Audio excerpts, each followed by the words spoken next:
Bonjour à tous et bienvenue pour ce nouveau test. Aujourd'hui on va parler de Unique Melody et c'est les premiers que j'ai eu en test avec les 3DT.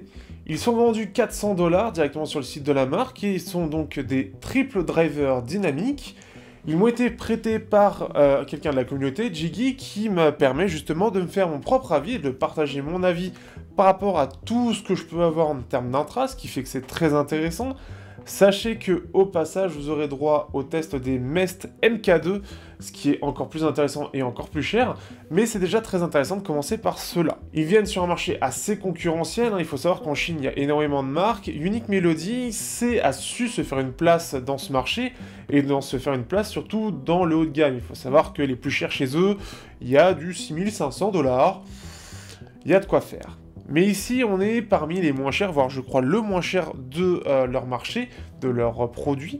Et ce qui fait qu'on va voir ce qui est proposé. Est-ce que c'est pertinent? Est-ce que ça vaut le coup?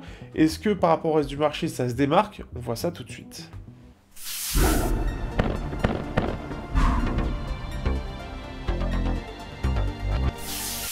Au niveau du design, ces Unique Melody sont plutôt sympathiques.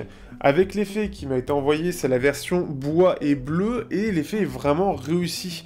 On a ce mélange du coup couleur bois et la couleur bleue, un espèce de bleu océan, qui est vraiment très joli, je trouve, et ça fait vraiment quelque chose d'un peu haut de gamme déjà pour le prix auquel c'est vendu, et sachant que c'est l'entrée de gamme de la part de Unique Melody.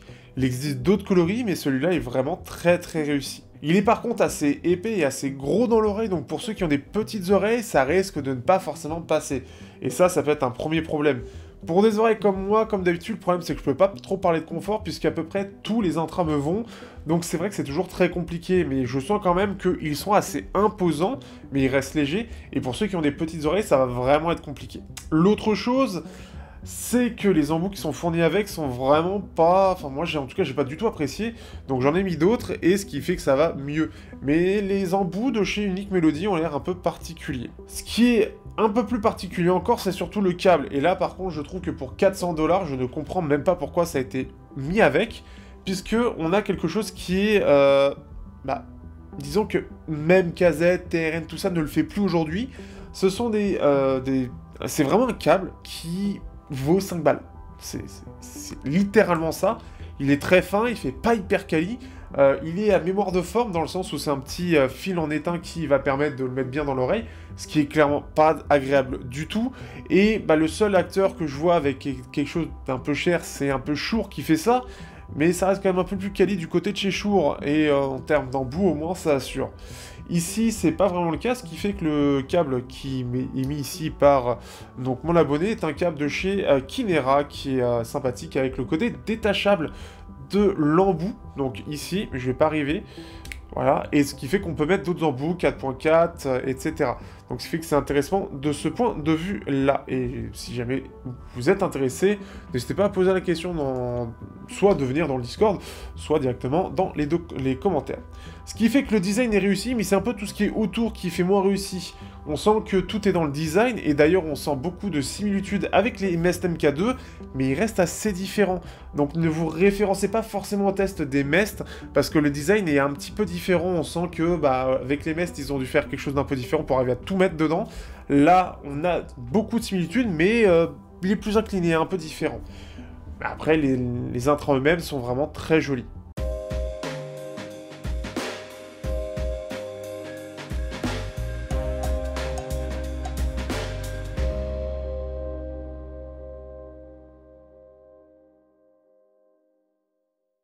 Ce qui va nous intéresser ici, c'est surtout forcément la qualité sonore. Surtout à 400 €, ça commence à piquer un peu. On est donc sur un triple driver, un driver de 10 mm, notamment pour la partie basse, et deux drivers de 7 mm pour la partie aiguë. On a quelque chose qui est assez linéaire, on est sur clairement quelque chose de neutre, et même un peu brillant. Donc ce qui fait que pour ceux qui recherchent quelque chose de neutre, voire un peu brillant, vous allez apprécier. On a un très bon rendu qui est, je trouve, réellement intéressant de ce point de vue-là, mais je trouve que ça manque un peu de basse. Pour faire simple, en gros, comme vous pouvez voir au niveau de la courbe, on a quelque chose de très plat au niveau de la basse, donc ça me dérange pas beaucoup, mais, et on le verra dans les comparaisons, je trouve que par rapport à ce qui est annoncé dans la courbe, bah c'est clairement pas le cas. Et c'est encore moins le cas quand on regarde le site et qu'il nous montre la courbe. On a une espèce de basse qui est... Comment dire? Elle manque un peu d'impact, elle manque de présence, je trouve, par rapport au reste. On a une belle présence dans les sous-basses notamment, mais vraiment dans les très basses fréquences. Après, je trouve que justement dans les mid-basses, donc aux alentours de entre 100 et 200 Hz, ça manque de présence, ça manque un peu d'impact, un petit peu de corps dans cette partie-là. Ce qui fait que les médiums, eux aussi, sont assez froids, ils sont plus portés par les aigus que par la basse. Ça manque un peu de chaleur, un peu de corps, donc ça peut faire un petit peu fin, mais un peu plus analytique. Et justement, dans les aigus et dans le reste, on a quelque chose qui est un petit peu montant, et notamment dans les hautes fréquences, au-delà des aigus, on a 3 pics qui sont présents, et ça va permettre d'avoir quelque chose de bien net, de vraiment présent, mais surtout d'avoir quelque chose de très analytique. C'est vraiment le ressenti que j'en ai, et ce qui fait qu'on va pas pouvoir l'utiliser dans beaucoup de styles, à part si vous avez l'habitude de cette signature, et ce qui fait qu'on a quelque chose qui va vraiment être dans l'analytique, beaucoup plus que dans le côté posé, ou dans le côté neutre. Le neutre, en général, on va avoir un neutre, mais c'est en général un peu chiant, et les aigus sont censés être un petit peu plus doux. Ici, on a quelque chose de relevé, qui va avoir ce côté analytique, qui va ressortir pas mal de détails, et ce qui fait qu'on est sur quelque chose de vraiment clair, en fait, qui peut parfois amener un peu de sibilance, et surtout, en fait, on sent que c'est cette partie-là qui va dominer, et pas les basses, et ce qui fait que sur certaines musiques, même en chill, ça peut manquer un petit peu de présence de basse. Donc ce qui fait que sur du métal, ça rend un côté très clair, et on a quelque chose qui est... Bah, après, il faut apprécier le rendu, tout simplement. Mais globalement, c'est voilà, c'est du neutre plutôt brillant, avec une basse un peu plus en retrait. C'est vraiment ça qu'il faut penser. La sous-basse est un peu présente, mais elle manque d'être portée par cette basse qui manque d'impact, en fait, qui manque de présence, d'accompagnement, en fait, dans tout ça. Donc c'est vraiment le ressenti que j'en ai. Et justement, on en parlera après face à des concurrents qui sont très intéressants au passage. Et ce qui fait que, même au-delà de ça, techniquement, comme c'est 3 triple drivers, on ressent que ça reste inférieur avec des hybrides du type armature équilibrée et driver dynamique. On sent qu'il n'arrive pas à ressortir autant de détails, à être aussi fin. Mais on sent que dans l'ensemble, la qualité de l'ensemble est très bon. Ça manque un petit peu de technicité, mais ça reste très bon, surtout dans ce qu'il veut faire. Donc après, attention, selon ce que vous cherchez, ça pourra peut-être ne pas vous plaire. Donc faites attention à ça, hein. Vraiment au niveau des styles, ça va vraiment être orienté classique, chill, dub. Après, c'est un peu plus difficile de l'utiliser pour le reste, si vous voulez surtout avoir un peu de basse qui va accompagner. Parce que c'est vraiment, entre guillemets, le plus gros défaut qui vont ressortir, plus que les détails, je trouve, c'est cette basse qui manque un peu de présence. Comme j'ai dit, après les détails, la scène reste assez bonne. Elle n'est pas incroyable, elle n'est pas extrêmement large, mais elle est vraiment bonne quand même. Il y a d'autres intras qui arrivent à faire mieux, et même en mono driver, je trouve. Donc on a une scène qui semble plus maîtrisée, dans le sens ils veulent pas trop étirer, mais ça reste très naturel et ça reste quand même plutôt large.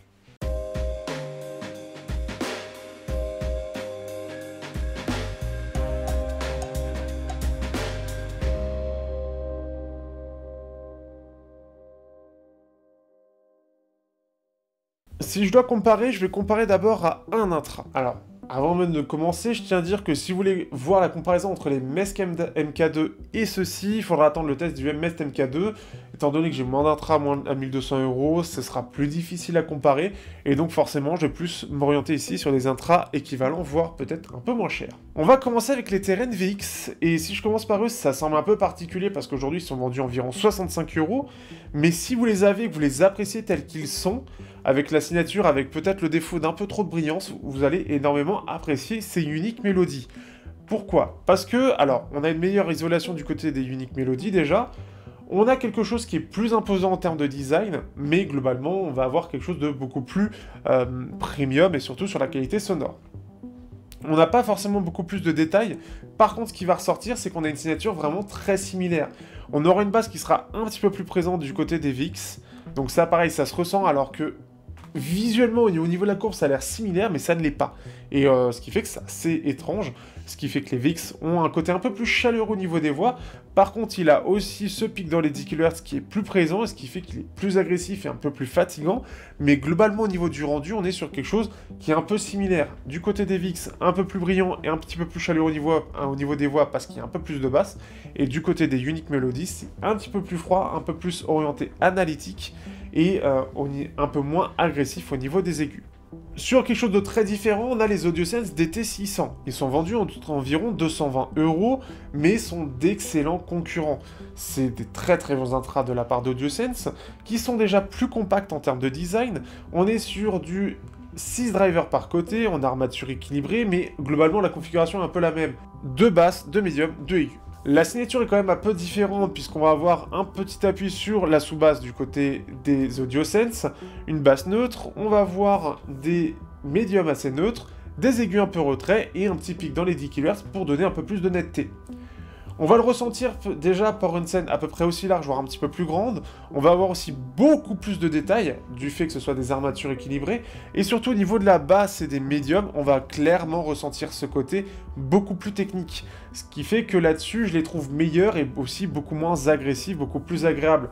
Par contre, c'est aussi beaucoup plus chaleureux, beaucoup plus basseux et beaucoup plus doux. Ce qui fait que ceux qui veulent des aigus, notamment pour du classique par exemple, eh bien, vous en aurez moins, mais ce sera plus détaillé. Donc c'est un côté un peu plus chaleureux, un peu plus doux, un peu plus basseux. Donc après, à vous de voir, mais c'est dans un autre registre.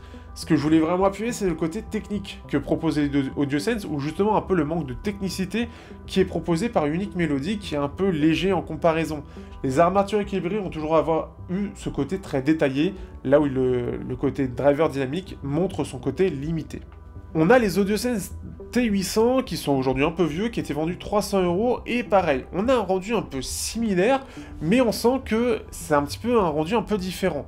On va avoir une basse un petit peu plus présente, et qui va un peu moins bas, mais un peu plus présente, et pareil, ça semble pas autant, mais je trouve vraiment la différence assez nette dans la réalité. On a quelque chose aussi, un gros pic dans les 10 kHz, mais qui se ressent pas autant que ça dans la réalité, et c'est au final à peu près équivalent quand on l'écoute côte à côte. On a quelque chose qui est un peu plus sur une signature en V du côté des AudioSense, et la différence réelle entre les uniques et ceux-là, c'est le côté un peu plus basseux. Il y a des aigus qui ressortent peut-être un petit peu plus du côté des T800, et niveau sibilant, c'est un poil différent, mais on retrouve à peu près ce même problème, avec parfois des pics qui vont se faire ressentir de façon un petit peu agressive, mais globalement, c'est à peu près la même chose. Après, les T800 ont une sonorité qui sont différentes, qui sont quand même plus chaleureuses et plus basseuses, et moins orientées aiguës, là où ça se verrait pas forcément sur la courbe, ici ça se voit. Et ça se ressent, et j'ai quand même une préférence pour les T800 pour son côté un peu plus joueur du coup, notamment pour des styles qui demandent un peu plus de basse. Beaucoup plus étonnant, ou peut-être pas forcément, les BKs Automn. Ils sont vendus aujourd'hui à peu près à moins de 200 €, mais étaient trouvables au départ à environ 300 €, avec un driver dynamique de 13 mm et des filtres. Ici, je l'ai testé en filtre aigu, et clairement, le truc c'est qu'avec ce filtre aigu, on a quand même encore une fois plus de basse. On sent qu'on est un peu plus limité en termes de détails par son driver de 13 mm uniquement. Par contre, on arrive à avoir une scène plus large et qui est un peu plus ample, et notamment une base beaucoup plus ample qui lui permet d'avoir quelque chose pareil qui est beaucoup plus joueur, et même sur le côté aigu. Par contre, les deux pics vont le rendre un peu plus agressif, avoir une sibilance un peu plus marquée dès que ça va taper dans ces deux pics. Mais on ressent, malgré le manque de basse qui est montré dans la courbe, en fait il en a plus. On a quelque chose qui est plus ample, qui est plus doux, qui va être plus présent sans pour autant envahir les médiums. Ça lui donne un côté un peu plus chaleureux d'un côté et une basse un peu plus présente de l'autre. Et c'est assez bizarre parce que clairement, j'ai refait plusieurs fois la mesure et on se retrouve avec cette basse qui est censée être présente, mais dans la réalité, elle se coupe en fait peut-être un peu trop tôt. On ne peut pas jouer. Alors, est-ce que c'est le problème du driver ou est-ce que... Je ne saurais pas dire exactement où se situe le problème, mais clairement, on sent que il y a un manque de présence qui est évident du côté des Unique Melody. Et non, ils ne sont pas défectueux pour ceux qui regarderaient la vidéo. Mais on a vraiment ce côté où la basse est présente, hein, elle n'est pas absente, mais tous les équivalents arrivent toujours à en mieux en sortir. Un dernier concurrent pour la route, ça va être les Eursonix. Corsa. Les Corsa sont des triple drivers à armature équilibrée avec une signature typée asiatique, un peu comme les AudioSense DT600, mais avec ce côté un peu plus tombant au niveau de la basse. On a une basse plus percutante, mais qui va manquer un peu de sous-basse, des médiums assez neutres, des aigus un peu en retrait, et un pic dans les hautes fréquences pour donner plus de netteté. On a une scène qui est beaucoup plus large, et j'ai pas encore trop trouvé d'équivalent à celui-là, je suis encore content de les avoir, je devrais plus les avoir, mais ça c'est un autre problème, mais ce qui fait que, Techniquement, ils sont pareil, bien meilleurs, on a une scène beaucoup plus large, on a beaucoup plus de détails qui vont ressortir, on a quelque chose qui va être plus net globalement, on a l'impression d'avoir beaucoup plus un côté un peu plus frontal au niveau du son, et c'est plus détaillé, tout en ayant un côté un peu plus doux dans l'ensemble, avec ses aigus un peu en retrait, et ce qui fait qu'on voit encore une fois cette différence. On sent que malgré le côté assez linéaire de la signature qui est proposée par Unique Melody, le driver dynamique semble un peu en faiblesse. Ici, on a quelque chose d'un peu plus basseux, mais percutant, qui vont manquer de profondeur, et pourtant, on sent plus de présence du côté des Eursonics. En général, c'est là où ça va pêcher sur une armature équilibrée, c'est que le côté tombant va donner un son un peu plus net, un peu plus percutant, mais on sent que ça fait un peu creux. Et ici, bah, c'est quand même un peu l'impression que donnent les Unique Melody avec un driver dynamique. Ça donne un côté un peu creux, ça met un peu creux au niveau de l'impact, en fait, au niveau du percutant. On sent ce côté un peu vibrant, mais pas autant que la concurrence. Ça a un côté vibrant, on sait qu'elle est là, on l'entend, mais ça a ce côté vraiment analytique. Comme si les 3 pics qu'on avait en fait en fin de fréquence prenaient beaucoup plus le pack sur le reste, et du coup, on a tout le reste du son qui va beaucoup plus ressortir que les basses. Et c'est ça le truc, c'est qu'après, si vous cherchez quelque chose de vraiment analytique, ça peut être très bien pour ça, mais pour le reste, bah, le truc, c'est que si vous voulez vraiment vous amuser et que vous avez envie d'avoir quand même un peu de basse présente, une basse qui va bien s'entendre, bah ça va manquer. Et clairement, sur des styles type électro ou du type métal, ou de rap, eh bien, ça va clairement manquer de présence. Et ça va aussi manquer de chaleur. Pour ceux qui aiment bien les voix un peu chaleureuses, avec un peu de corps, bah là, vous allez avoir plus quelque chose d'un peu froid, avec quelque chose de bien net, mais qui va être limité, en fait, par ces pics, et on va avoir quelque chose qui va être froid et net, mais qui manque de chaleur, qui manque de corps, donc ça fait un peu fin, mais analytique.